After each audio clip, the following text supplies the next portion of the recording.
말씀 선포하겠습니다. 오늘 말씀의 제목은 새 계명이란 제목으로 말씀을 전하도록 하겠습니다. 오늘은 부활절 5주 6의 구원 사르크스 새 생명에 관한 말씀입니다. 새 계명 복음을 통해 우리가 주님의 제자가 된 것을 세상 모든 사람들이 아는, 그래서 그 사람들에게 알려지는 방법이 무엇인지 세 가지로 가르쳐주고 있습니다. 31절 말씀해 보시면 그가 나간 후에 예수께서 이르시되 지금 인자가 영광을 받았고 하나님도 인자로 말미암아 영광을 받으셨도다 라고 말씀하고 있습니다. 그가 할 때 여기 그는요, 예수님의 제자였던 가룟 유다를 얘기합니다. 이 가룟 유다의 상태는 어떤 상태냐라고 했을 때 요한복음 13장 2절 말씀해 보시면 이렇게 설명하고 있습니다.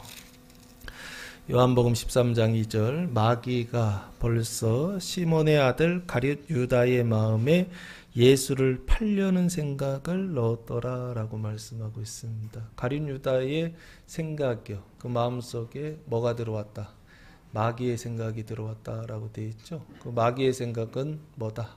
예수님을 팔려고 하는 생각이다 라고 되어 있죠. 누구한테 팔죠? 여기는 나와 있지 않지만 대제사장들과 장로들에게 예수를 팔려고 하는 생각이 지금 그 마음속에 들어간 가룟 유다다라고 그렇게 보시면 좋을 것 같습니다. 그 가룟 유다가 나간 후에입니다. 나갔다라고 하는 것은 공간이죠. 어디에서 어디로 나간 거잖아요. 여기 원래 있었던 장소는 어디냐라고 했을 때 예수님께서 6월절 떡을 먹기 위해서 준비했던 그 장소입니다. 거기가 어디죠? 마가의 다락방, 요한이라고도 하는 마가의 그 집, 그 다락방에서 모여 있었거든요. 그래서 여기가 마가의 다락방이다라고 보시면 좋을 것 같고요. 그 마가의 다락방에서 최후의 만찬, 성만찬 있잖아요. 최후의 만찬, 떡을 주시고 그리고 피를 주시는, 포도주를 주시는 그 의식을 제정하신 곳이 바로 여기 마가의 다락방이다라고 보시면 좋을 것 같고요. 여기가 예수님 돌아가시기 바로 직전의 밤이다라고 보시면 좋을 것 같습니다. 그가 나간 후에 예수께서 이르시되, 예수님께서 말씀하셨어요. 말씀하셨는데 뭘 말씀하셨느냐라고 했을 때 지금 인자가 영광을 받았고 하나님도 인자로 말미암아 영광을 받으셨도다라고 말씀하고 있습니다. 이게 뭐와 관련되어 있는 거냐? 가룟 유다와 관련되어 있습니다. 가룟 유다가 나가자마자 예수님께서 뭔가를 하셨어요. 그래서 제자들한테 그 아신 것을 지금 가르쳐 주셨습니다. 그게 뭐냐? 영광을 받았다는 것입니다. 인자가 영광을 받았고 또한 누구도 영광을 받았다? 하나님도 인자로 말미암아 영광을 받으셨도다라고 말씀하고 있습니다. 지금 인자다 할 때 인자라고 하는 것은요, 사람 인자에 아들 자자를 써서 사람의 아들이라고 하는 뜻입니다. 사람의 아들이 누구죠? 여기서는 예수님을 지칭하는 것입니다. 그래서 예수님은 누구시냐라고 했을 때 신자, 하나님의 아들이셨던 분이 지금 누가 되셨다? 사람의 아들이 되신 분, 그게 인자거든요. 예수 그리스도. 그래서 이걸 영어로 표현하면은 God-man이다 라고 그렇게 표현했고요. 하나님, God, 하나님이 man, 사람이 되신 분. 근데 지금 모양은 어떤 모양이다? 하나님의 모양이 아니라 사람의 모습을 가지고 계시죠. 그래서 맨의 모습을 가지고 있는, 인자의 모습을 가지고 있는 예수님께서 뭐를 받았다? 영광을 받았다. 영광이라는 단어는 독사조라고 하는 단어를 사용했는데요. 영광스럽게 하다, 영광으로 가득 차다라고 하는 뜻을 가지고 있습니다. 세상이 가지고 있는 영광과 사람이 가지고 있는 영광과 하나님이 가지고 계신 영광과 하늘의 영광은 같다 다릅니다. 완전히 반대로 되어 있습니다. 그러면 이 영광은 뭐냐 했을 때 인자가 받은 영광이고 예수님이 받은 영광이고 하나님이 받으신 영광이다 라고 보시면 좋을 것 같고요. 그 영광을 성경에서는 요한복음 12장 23절 말씀해 보시면 예수님께서 이렇게 말씀하고 있습니다. 요한복음 12장 23절 예수께서 대답하여 이르시되 인자가 영광을 얻을 때가 왔도다. 같은 영광이죠. 인자가 영광을 얻을 때가 왔도다. 이 영광은 어떤 영광이냐? 24절 내가 진실로 진실로 너희에게 이르노니 한 알의 밀이 땅에 떨어져 죽지 아니하면 한 알 그대로 있고 죽으면 많은 열매를 맺느니라 라고 말씀하고 있습니다. 그러면 이 영광은 무슨 영광을 얘기해요? 죽어서 열매 맺는 영광을 지금 얘기하는 것이죠. 죽으면 많은 생명의 열매를 맺는다라고 예수님 지금 말씀하시는데 그 죽음의 영광을 예수님 지금 말씀하시는 게 아닌가 싶고요. 그래서 33절 말씀해 보시면 이렇게 말씀하시면 자기가 어떠한 죽음으로 죽을 것을 보이심이로라 라고 말씀하고 있습니다. 인자의 죽음을 예수님께서 계속 말씀하고 있죠. 미랄이 죽는다라고 하는 것은 결국에 누구의 죽음을 얘기하느냐 했을 때 인자의 죽음, 자기의 죽음, 예수의 죽음을 말씀하고 있다라고 하는 것입니다. 그런데 그 예수님의 죽음을 예수님은 지금 뭐라고 표현하고 있다? 영광이다 라고 표현하고 있다라는 것입니다. 할렐루야. 세상에서 반짝반짝거리는 것이 우리는 영광이라고 생각하는데 하나님 나라에서 반짝반짝거리는 영광은 뭐냐라고 했을 때 바로 이 죽음의 영광을 말씀하고 있다는 것입니다. 이 죽음의 영광을 마태복음 20장 28절 말씀해 보시면 예수님께서 이 세상에 오신 이유와 목적을 이렇게 설명하고 있습니다. 인자가 온 것은 섬김을 받으려 함이 아니라 도리어 섬기려 하고 자기 목숨을 많은 사람의 뭐로 주려 함이라 대속물로 주려 함이라 라고 말씀하고 있습니다. 그래서 예수님이 받으신 이 영광은 무슨 영광이냐라고 했을 때 1차적으로는 죽음의 영광이요. 그 죽음은 무엇을 위한 것이냐라고 했을 때 대속을 위한 것이다. 인류의 대속을 위하여, 죄인들의 대속을 위하여. 그래서 누가 죽으신다? 인자가 죽으신다. 예수님께서 죽으신다. 그것을 지금 영광을 받았다라고 말씀하고 있는 게 아닌가 싶고요. 그 대속의 내용을 보면요. 구체적으로 크게 보면 두 가지입니다. 갈라디아서 1장 4절 말씀해 보시면 그리스도께서 하나님 곧 우리 아버지의 뜻을 따라 이 악한 세대에서 우리를 건지시려고 우리 죄를 대속하기 위하여 자기 몸을 주셨으니 라고 말씀하고 있습니다. 자기 몸을 주셨다라고 하는 것은 십자가에 달려 돌아가셨다는 얘기고요. 십자가에 달려 돌아가신 이유가 목적이 뭐냐 했을 때 우리의 죄를 뭐 하시기 위하여? 대속하시기 위하여 돌아가셨다라고 그렇게 말씀하고 있습니다. 그러니까 이 영광은 죽음의 영광이고 대속의 영광인데 이 대속의 내용이 뭐냐라고 했을 때 죄를 대속하시기 위하여 오셨다라고 하는 것입니다. 죄를 용서해 주시기 위하여 예수님께서 오셨다라고 하는 것입니다. 그리고 두 번째 예수님께서 대속하시는데 첫 번째는 죄를 의로 바꾸기 위하여 대속하시는 일이라고 한다면 두 번째는요. 베드로전서 1장 18절 말씀해 보시면 너희가 알거니와 너희 조상이 물려준 헛된 행실에서 대속함을 받은 것은 은이나 금같이 없어질 것으로 된 것이 아니다라고 하는 것입니다. 그렇죠? 근데 뭐에서 대속함을 받았다?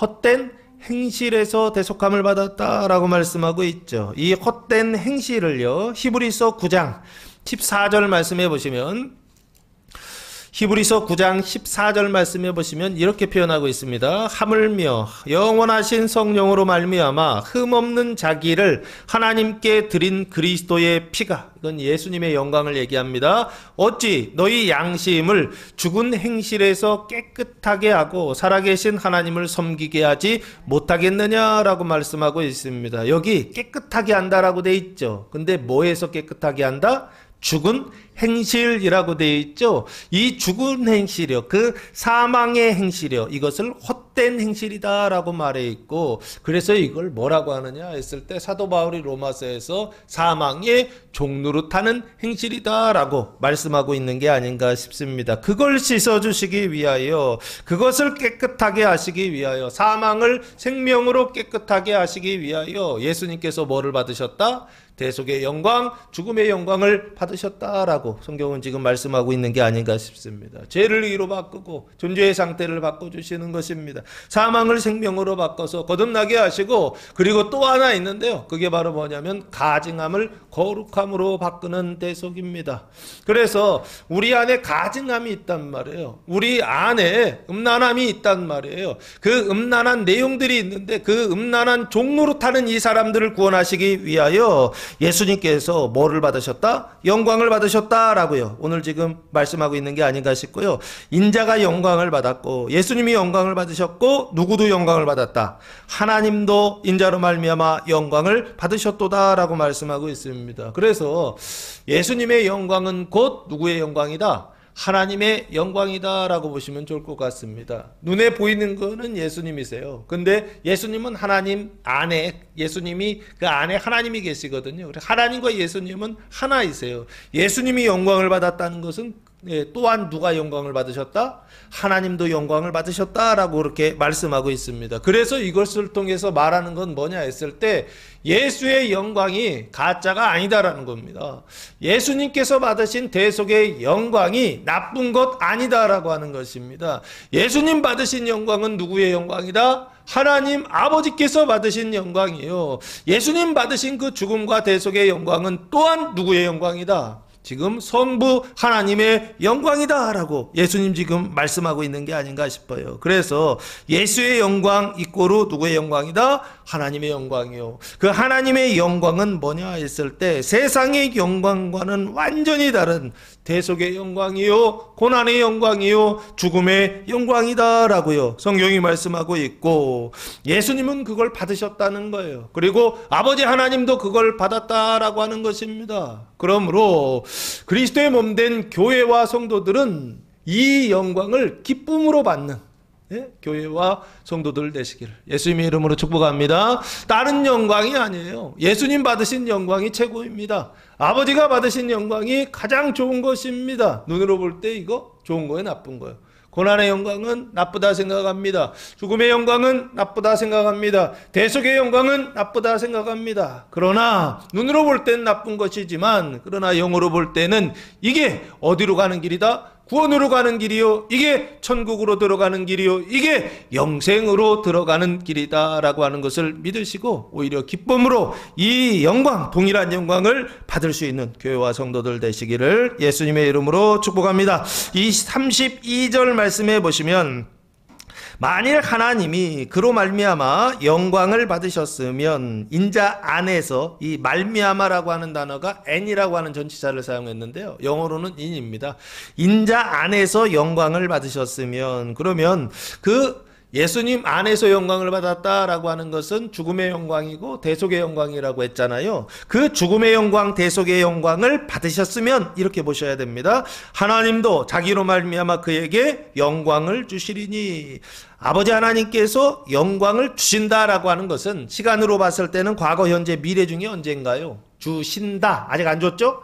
미래에 주시는 거죠. 앞에 받은 영광이 있고 지금 주시는 영광이 있습니다. 그 주시는 영광이요, 인자에게 영광을 주신다라고 했는데, 그 인자에게 주시는 영광은, 미래에 주시는 영광은 무엇일까요?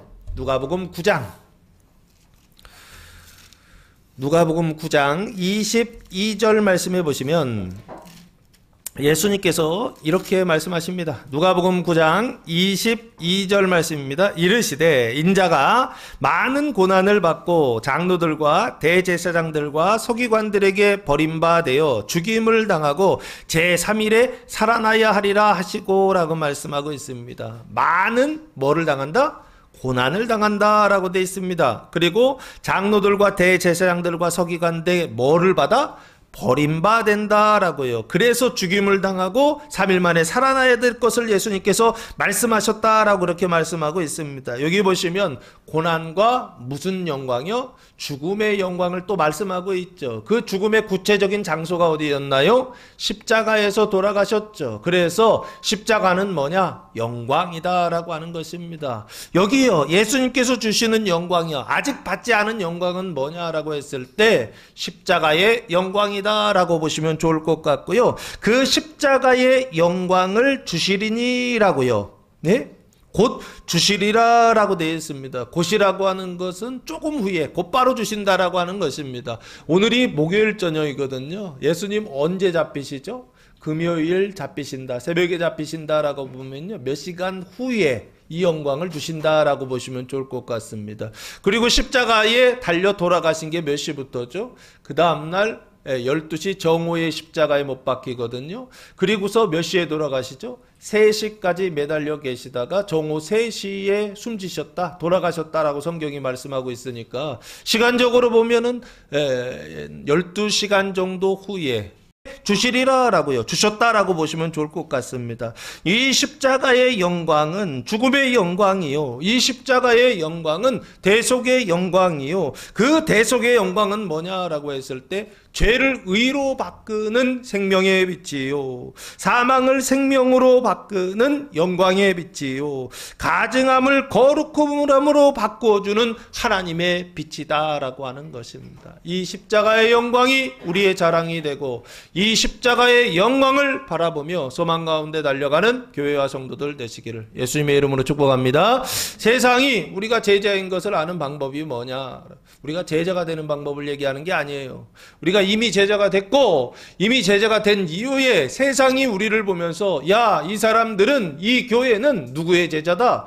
예수의 제자다라고요. 그렇게 인정할 수 있는 그런 교회와 성도들은 누구냐라고 했을 때 이 십자가의 영광을 받는 교회와 성도들이요.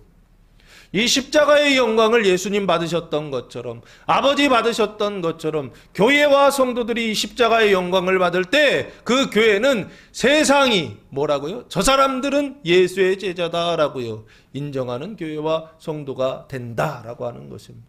우리가 무슨 영광을 받아야 될까요? 세상의 영광이 아니라 하늘의 영광, 사람의 영광이 아니라 하나님의 영광을 받을 수 있는 교회와 성도들 되시기를 예수님의 이름으로 축복합니다. 두 번째는요, 33절 말씀해 보시면 작은 자들아 라고 되어 있습니다. 테크니온이라고 하는 헬라어를 사용했는데요, 원래 뜻은 유아라는 뜻입니다. 그러니까 사람 중에 소자라고 하는 단어가 있잖아요. 작은 자라고 하는 단어를 사용하는데요, 눈으로 볼 때는 애들을 얘기하는 것이고요, 영적으로 봤을 때, 신앙적으로 봤을 때는 테크니온, 이 사람들은 누구냐 했을 때 믿음이 연약한, 인제 믿음을 시작한, 칭의 중생하여 구원받은 사람들 있잖아요. 그러나 아직은 어디에 도달하지 못한, 그 거룩함의 영적인 성장에는 이르지 못한 사람들을 지금 뭐라고 부르냐면 작은 자들아. 이 작은 자들을 구체적으로 누구라고 얘기하는 거예요? 예수님의 눈앞에 계신 제자들을 지금 지칭하는 것입니다. 몇 명의 제자들이죠? 11명의 제자들입니다. 왜 그렇죠? 아까 가룟 유다 나갔으니까. 한 사람 빠져서 12명 제자 중에 한 명 빠져서 11명의 제자들에게 예수님 말씀하십니다. 너희 아직 작다는 것입니다. 너희 아직 어리다라고 하는 것입니다. 그 얘기는 무슨 얘기예요? 더 성장해야 된다라고요. 예수님 말씀하시고요, 내가 아직 잠시 너희와 함께 있겠노라 라고 말씀하고 있습니다. 내가 아직 너희와 잠시 함께 있겠다. 이게 언제냐면요, 목요일 밤입니다. 하루 지나면 예수님 잡혀가는 거예요. 그러니까 잠시 동안만 함께 있겠다라고 예수님 지금 말씀하고 계시는 게 아닌가 싶고요. 자, 그래서 너희가 나를 찾을 것이나 일찍이 내가 유대인들에게 너희는 내가 가는 곳에 올 수 없다고 말한 것과 같이 지금 너희에게도 이르노라 라고 말씀하고 있습니다. 이게 구조가 조금 복잡하죠? 너희가 나를 찾을 것이나 라고 되어 있습니다. 이 찾는다라고 하는 건 지금 찾는 게 아니고요, 내일 이후에 찾을 것이다 라고 하는 얘기인데요, 너희가 나를 찾는다 라고 하는 것은 언제예요? 시간적으로 보면 그러니까 미래를 얘기하는 것입니다. 내일이나 모레에 너희가 나를 찾을 것이다 라고 하는 것입니다. 요 나는 어떤 나예요? 죽으시고 부활하신 예수님이라고 보시면 좋을 것 같습니다. 십자가에 달려 죽으시고 부활하신 예수님, 그래서 너희를 떠난 나를 찾을 것이나 라고 그렇게 보시면 좋을 것 같고요, 일찍이 내가 유대인들에게, 과거에 내가 유대인들에게 이렇게 말한 것과 같이 라는 뜻입니다. 너희가 내가 가는 곳에 올 수 없다고 말한 것과 같이 지금 너희에게도 이르노라 라고 말씀하고 있습니다. 과거에 유대인들에게 예수님께서 유대인들에게 이렇게 말씀하셨다는 거예요.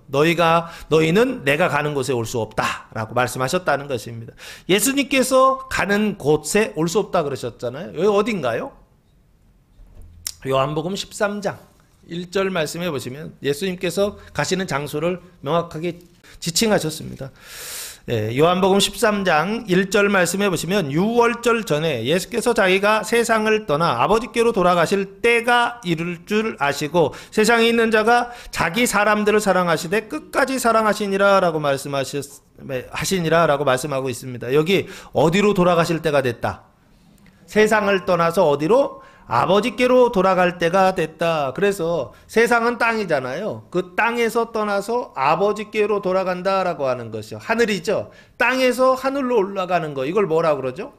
한자로 승천이라고 합니다. 그래서 승천하실 때가 어떻게 됐다는 거예요? 가까이 왔다는 것을 아시고 예수님께서 지금 이 일을, 마지막 이 일을, 가장 중요한 일을 하시고 계시는 것입니다. 그게 바로 뭐냐면 제자들의 발을 씻어주시는 세족식입니다. 예수님께서 성만찬 예식은 마태, 마가, 누가복음에는 성만찬 예식이 기록되어 있거든요. 목요일 저녁에 제자들과 함께. 근데 오늘 이 요한복음에는요, 성만찬 예식이 살짝 가려져 있어요. 있긴 있어요. 조금 있습니다. 근데 가장 중요한 사건은 뭐냐라고 했을 때 제자들의 발을 씻어주시는 사건을 가장 중요한 사건으로 기록해 놓고 있어요. 그 얘기는 무슨 얘기인가요? 이게 예수님께서 하시는 마지막 메시지요, 가장 중요한 일이다라고 보시면 좋지 않을까 싶습니다. 그래서 여기요, 세상을 떠나 아버지께로 승천하실 때가 가까이 오셨다라고 하는 것을 아시고 예수님 말씀하셨던 거예요. 유대인들에게 너희는 내가 가는 곳에 올 수 없다고 말한 것과 같이 지금 너희에게도 이른다라고 말씀하고 있습니다. 지금 너희에게도 이른다라고 하는 것은 너희도 온다 못 온다? 못 온다는 얘기죠. 이해되십니까? 그러면 이거죠. 예수님은 가셨어요. 근데 너희는 못 와요. 예수님은 하늘에 가셨으니까 하늘에 계세요. 근데 너희는 못 오니까 땅에 있어요. 그러면 제자들은 어떤 상태가 되죠? 유기의 상태가 됩니다. 그게 무슨 얘기인가요? 3년 6개월 동안 예수님과 늘 함께 살면서 동고동락했거든요. 그런데 예수님께서 어떻게 하신다고요? 결정적인 순간이요. 죽으시고 부활하셨을 때 제자들을 버리고 떠나는 이별의 시간을 이렇게 허락하시더라는 것입니다. 아니, 사람들이 원하지 않는단 말이에요. 제자들이 원하지 않는데, 근데 예수님께서 하나님의 뜻을 따라 제자들을 이별을 고하고 어떻게 해요? 내가 너희를 떠날 거야. 근데 너희는 나 찾을 수 있어 없어? 없어. 그래서 너희는 어떻게 있어야 된다는 거예요? 부재를 경험하면서, 예수님의 임재를 경험하면서 살아가는 것이 아니라 예수님의 뭐를 경험하면서? 부재를 경험하면서 살아가는 시간이 올 거야, 안 올 거야? 올 거야 라고 예수님 말씀하시더라 라고 하는 것입니다. 그게 33절에서 지금 말씀하고 있는 거예요. 작은 자들아, 내가 아직 잠시 너희와 함께 있겠노라. 지금은 같이 있는다는 얘기예요. 그러나 미래예요. 예수님 승천하신 이후에는 어떻게 해요? 같이 있지 않겠다는 얘기죠. 너희끼리 있어야 된다는 얘기죠. 그런데 그건 좋은 거다, 나쁜 거다? 좋은 거다라고 하는 것입니다. 할렐루야. 임재를 기뻐하시지만 부재는 더 기뻐할 수 있는 성도들 되시기를 예수님의 이름으로 축복합니다. 임재라고 하는 것은요, 제자들의 칭의와 중생을 위하여 예수님께서 임재하셨던 것입니다. 그러나 부재라고 하는 것은 무엇을 위해서 지금 부재하시느냐 했을 때 지금은 못 오지만 나중에는 따라온다, 못 따라온다? 따라온다라고 하는 것입니다. 요한복음 13장 36절 말씀해 보시면, 요한복음 13장 36절 말씀해 보시면, 시몬 베드로가 이르되 주여 어디로 가시나이까? 예수께서 대답하시되 내가 가는 곳에 네가 지금은 따라올 수 없으나, 지금은 따라올 수 없다고 돼 있죠. 나중에는요, 따라오리라 라고 말씀하고 있습니다. 그 얘기는 다시 얘기하면은 예수님 계신 곳에, 승천하신 그곳에 하늘에 제자들도 따라간다, 못 간다? 따라간다는 얘기지. 거기 있게 하시려고 예수님께서 지금 무엇을 선택하시더라? 주님의 부재를 선택하시더라 라고 하는 것입니다. 제자들에게 늘 함께 하시던 주님께서 이제는 이별을 고해야 될 때가 됐다라고 하는 것입니다. 그런데 언제까지요? 영원한 이별은 아니고요, 나를 따라올 때까지요. 이해되십니까? 승천하게 하시려고 예수님은 어떻게 하신더라? 부재를 제자들한테 선물로 주시더라 라고 하는 것입니다. 부재라고 하는 건 뭐 하는 거예요? 같이 있지 않는 거예요. 함께 있지 않는 것입니다. 근데 그 같이 있지 않는 거, 함께 있지 않는 것은 좋은 거다, 나쁜 거다? 좋은 거다. 근데 어떻게 좋은 거다? 엄청 좋은 거다라고 하는 것입니다. 왜 그렇죠? 징의중생한 사람이 거룩하게 되는 주님의 두 번째 방법이다라고 하는 것입니다. 성도들이 거룩하게 되는 방법이요. 가증함을 완전히 씻어내는 방법이 뭐냐라고 했을 때 주님의 부재라고 하는 방법이다. 주님이 함께 거하시지 않는 방법을 통하여 제자들을 어디로 끌어올리신다? 하늘로 끌어올리시는 방식을 주님이 사용하시더라라고 하는 것입니다. 주님이 나와 함께 하시지 않아. 주님이 나를 도와주시지 않아. 주님이 나를 인도하시지 않는 것 같아. 라고 이번 주에 느끼신다고 하면 오히려 기뻐할 수 있는 교회와 성도들 되시기를 예수님의 이름으로 축복합니다.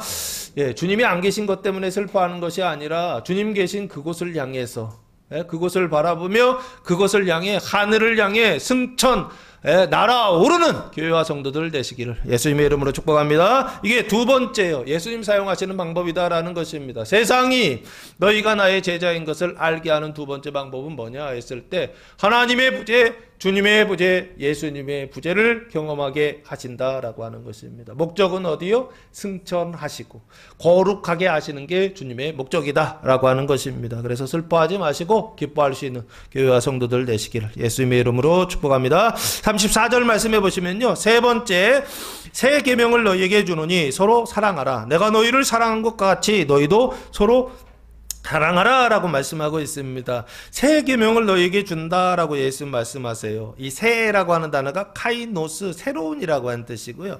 계명은 엔톨레라고 하는 명령, 규정이라고 하는 뜻인데요. 새 계명을 준다라고 하는 것입니다. 너희에게 주노니, 너희라고 하는 것은 누구인가요? 제자들이죠. 11명의 제자들이에요. 근데 어떤 제자들이냐 했을 때 칭의 중생했으나 뭐하지 못한, 승천하지 못한, 그래서 거룩하지 못한, 가증함을 온전히 씻어내지 못한 제자들이라고 보시면 좋을 것 같습니다. 그 안에 영적으로 어떤 상태에 있느냐 했을 때 음란한 상태에 있다라고 보시면 좋을 것 같습니다. 음란이라고 하는 사망에 사로잡혀 있는 제자들에게 주노니 새 계명을 너희에게 준다라고 하는 것입니다.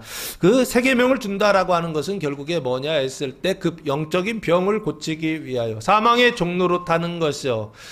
육이라고 하는 것은 심플 네이처라고 해서 육이라고 하는 것은 영과 혼과 육할 때 보이는 육이 있고 보이지 않는 육이 있습니다. 여기서 이야기하는 것은 보이지 않는 육을 얘기합니다.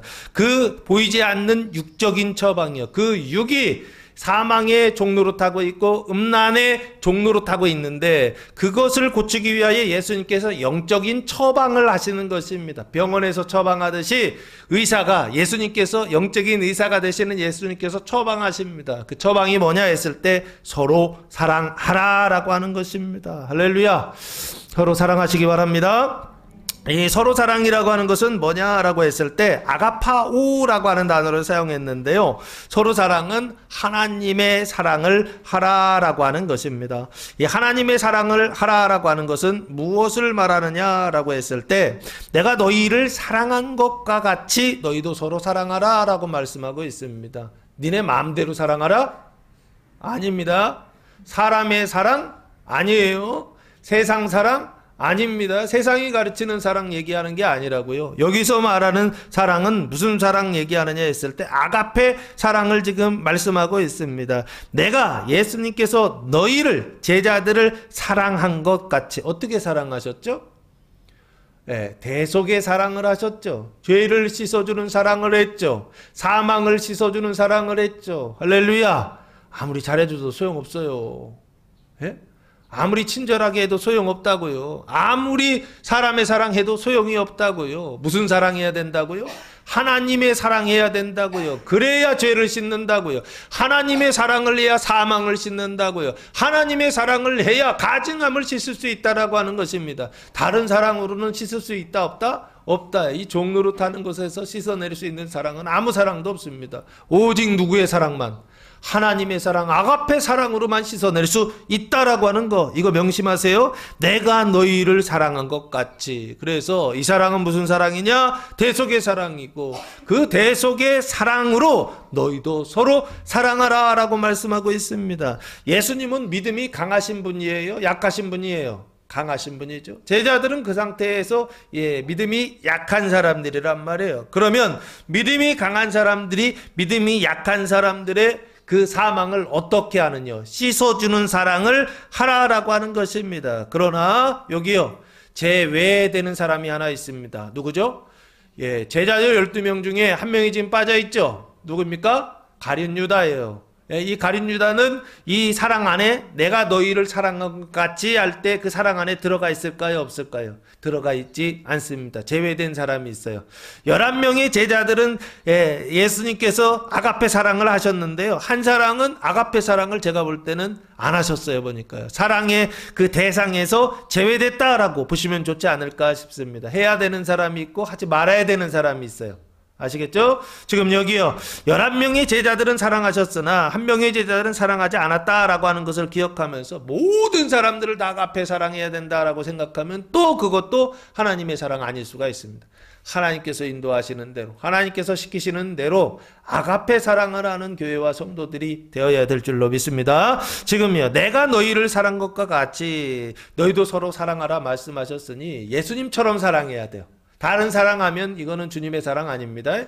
다른 사랑하면 이건 하나님의 사랑 아닙니다. 다른 사랑하면 죄를 씻지도 못하고, 그리고 뭐요? 사망도 씻지도 못하고 종로로 타는 것들도 씻어줄 수가 없습니다. 예수님의 사랑을 해야 된다라고 하는 것입니다. 그 사랑은 뭐냐? 서로 사랑이에요. 서로라고 하는 건 누굽니까? 제자들과 제자들을 이야기하는 것입니다. 11명의 제자라고 했죠. 이쪽은 6명 잡고 이쪽은 5명 잡고, 믿음이 강한 제자들이 믿음이 연약한 성도들의 뭐를요?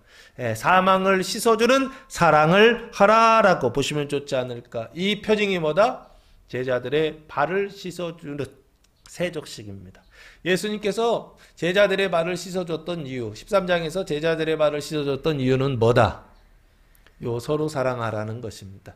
서로 사랑은 뭐다? 사망을 씻어주는 것입니다. 서로 사랑은 뭐다? 가증함을 씻어주는 것입니다. 서로 사랑은 뭐다? 그 종로로 타는 것들을 씻어주는 것입니다. 그거 씻어주라고 어떻게 해요? 그 사망을 짊어지게 하는 것입니다. 고난을 받게 하시는 것입니다. 마음을 괴롭게 하시는 것입니다. 그 대속의 자리로 우리를 어떻게 해요? 인도해 가시고 이끌어 가시는 것입니다. 그분이 누구시다? 마귀가 아니라고요. 그분이 누구시다? 예수님이시고 그분이 하나님이시다라고 하는 것입니다. 하나님이 나를 인도하시니 당연히 기뻐해야 되겠죠.